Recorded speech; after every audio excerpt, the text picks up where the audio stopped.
નમસ્કાર મિત્રો, સ્વાગત છે તમારું અમારી યુટ્યુબ ચેનલ જેડી સરકારી યોજનામાં. મિત્રો, આજના વિડીયોમાં મહિલા અને બાળ વિકાસ વિભાગની દીકરીઓ માટે એવી અગત્યની યોજના વિશે વાત કરીશું કે જે યોજનાનું નામ છે વહાલી દીકરી યોજના. આ યોજના અંતર્ગત દીકરીઓને રૂપિયા 1,10,000ની મર્યાદામાં સહાય આપવામાં આવે છે. અને મિત્રો, અહીં પ્રથમ હપ્તાની તારીખ છે તે પણ જાહેર કરી દેવામાં આવેલી છે. તો પહેલા હપ્તો છે તે ક્યારે મળવાપાત્ર થશે તે તમામ માહિતી આપણે એક જ વિડીયોમાં મેળવી લઈશું. પરંતુ તે પહેલા મિત્રો, વિડીયો ગમે તો લાઈક અને શેર કરી દેજો. અને મિત્રો, ચેનલમાં નવા હોય તો ચેનલને સબસ્ક્રાઇબ કરી દેજો. તો ચાલો મિત્રો, વિડીયોની શરૂઆત કરીએ.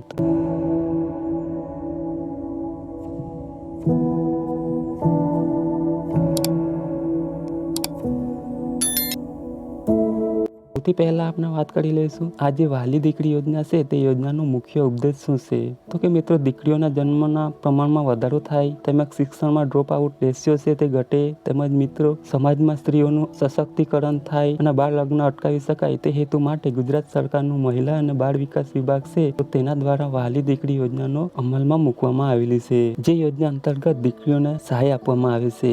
વાત કરી લઈએ યોજનાના લાભ વિશે કે આ યોજનાનો લાભ છે તે કોને કોને મળવાપાત્ર છે. તો કે મિત્રો, આ યોજનાનો લાભ રાજ્યની કોઈ પણ વર્ગની દીકરીઓને મળવાપાત્ર થશે. પછી તે કોઈ પણ વર્ગની દીકરીઓ હોય, SC category, ST category, OBC, EWS, general એટલે કે સામાન્ય રાજ્યની કોઈ પણ વર્ગની દીકરીઓ આ યોજનાનો લાભ છે તે મેળવી શકે છે. મિત્રો, યોજનાનો લાભ મેળવવા માટે દીકરીના જન્મથી લઈને અને 1 વર્ષમાં અરજી ફોર્મ છે તે ભરી દેવાનું રહેશે. તે સિવાય દીકરીના માતા પિતાએ બાળ લગ્ન પ્રતિબંધક અધિનિયમ 2006ની જોગવાઈ છે તે જોગવાઈ મુજબ પુખ્ત વયે લગ્ન છે તે કરેલ હોવા જોઈએ તો જ દીકરી આ યોજનાનો લાભ મેળવી શકશે. મિત્રો, અહીં દંપતીના પ્રથમ 3 સંતાનો પૈકી જેટલી દીકરીઓ હશે તો તે તમામ દીકરીઓ આ યોજનાનો લાભ છે તે મેળવી શકશે. જો 3 સંતાનમાંથી 3 દીકરીઓ હશે તો તે 3 દીકરીઓ આ યોજનાનો લાભ છે તે મેળવી શકે છે. પરંતુ યોજનાનો લાભ મેળવવા માટે દીકરીના જે માતા પિતા છે તેમની વાર્ષિક આવક મર્યાદા નક્કી કરવામાં આવેલી છે. દીકરીના જે માતા પિતા વાર્ષિક આવક તે રૂપિયા 100 લાખ કરતા ઓછી હોવી જોઈએ. જો રૂપિયા 100 લાખ કરતા વધારે વાર્ષિક આવક હશે તો તેવા સંજોગોમાં તે દીકરી આ યોજનાનો લાભ મેળવી શકતી નથી. વાત કરી લઈએ મિત્રો સહાય વિશે કે યોજના અંતર્ગત સહાય કેટલી અને કેવી રીતે આપવામાં આવે છે. તો કે આ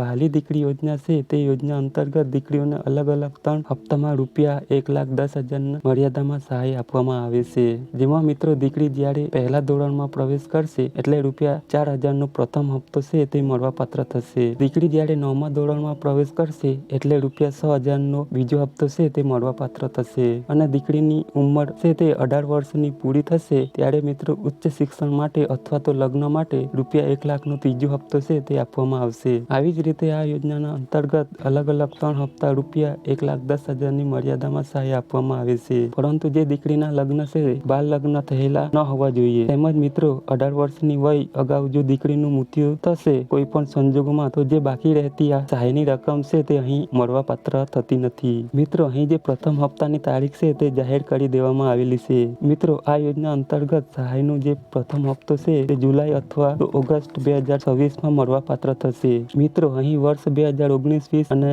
વર્ષ 2020-21માં જે દીકરીઓનું રજીસ્ટ્રેશન કરેલ છે તો તેવી દીકરીઓને પ્રથમ હપ્તાની રકમની ચૂકવણી છે તે કરવામાં આવશે. અહીં મિત્રો પ્રથમ હપ્તા તરીકે રૂપિયા 4,000ની સહાય છે તે આપવામાં આવશે. અને પહેલો હપ્તો છે તે મિત્રો જુલાઈ અથવા તો ઓગસ્ટ 2026માં આપવામાં આવશે. વાત કરી લઈએ મિત્રો અરજી ફોર્મ વિશે કે આ યોજનાનો લાભ મેળવવા માટે અરજી કઈ જગ્યાએ કરવાની રહેશે. કે આ યોજનાનો લાભ મેળવવા માટે દીકરીના જે માતા પિતા છે અથવા વાલીઓ છે તેઓએ ઓનલાઈન નોંધણી કરાવવાની રહેશે. મિત્રો, ઓનલાઈન અરજી ફોર્મ છે તે તમે જાતે નહીં ભરી શકો. તમારી ગ્રામ પંચાયત અથવા તો ગ્રામ સેન્ટર આવેલું છે ત્યાં વીસીએ ઓપરેટર બેઠા તેમની પાસે જઈ તમારું ઓનલાઈન અરજી કરવાની રહેશે. અથવા તો તાલુકામાં આવેલું જનસેવા કેન્દ્ર અથવા મામલતદાર શ્રીની કચેરીએ ત્યાં જઈ તમારે ઓનલાઈન નોંધણી છે તે કરાવવાની રહેશે. અથવા તો જિલ્લામાં આવેલા મહિલા અને બાળ વિકાસ વિભાગની કચેરી છે ત્યાં જઈ તમારે ઓનલાઈન અરજી કરવાની રહેશે. આ 3માંથી કોઈ પણ એક કચેરી ખાતે જઈ તમે ઓનલાઈન અરજી ફોર્મ છે તે ભરાવી શકશો.